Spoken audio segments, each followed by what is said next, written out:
ہمارے ہاں یہ افراط و تفرید کا معاملہ ہے۔ بعض لوگ اس معاملے میں بہت بڑھ گئے کہ وہ نمود و نمائش، ریاکاری، دکھاوا، ایک دوسرے کی ٹکر پہ جانور لے کے آنا، یہ ساری چیزیں ہیں۔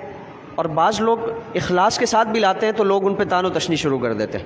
سنت کیا ہے؟ آپ صلی اللہ تعالی وسلم کی تعلیم کیا ہے؟ حضور نے فرمایا کہ موٹا تازہ فربا جانور لاؤ، خوبصورت جانور ہو۔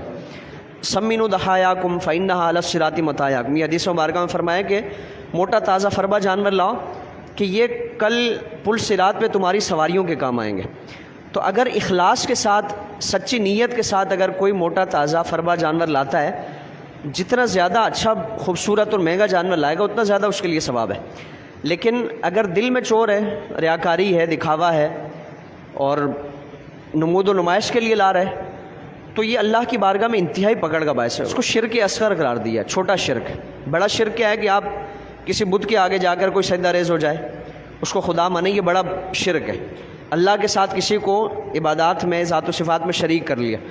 اور چھوٹا شرک کیا ہے کہ آپ نے عبادت کے لیے جو اجر کا جو ایک تعلق تھا نا، وہ اللہ سے لینا تھا کہ میں عبادت اس لیے کر رہا ہوں کہ اللہ مجھے اجر دے اس کا۔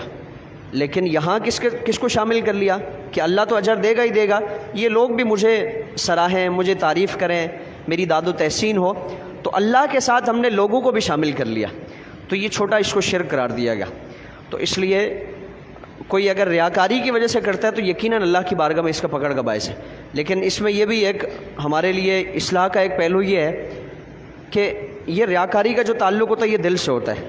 ہم کسی کی کیفیت دیکھ کے اندازہ نہیں لگا سکتے کہ یہ کس لیے لا رہا ہے، ریاکاری کے لیے لا رہا ہے یا اخلاص کے لیے لا رہا ہے۔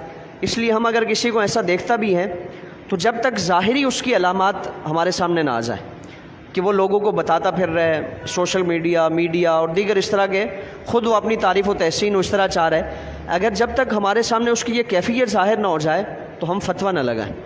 ہم کسی کے بارے حسن ظن ہی رکھیں، اچھا گمان رکھیں کہ اس نے حضور کے فرمان کے مطابق یہ عمل کیا ہوگا۔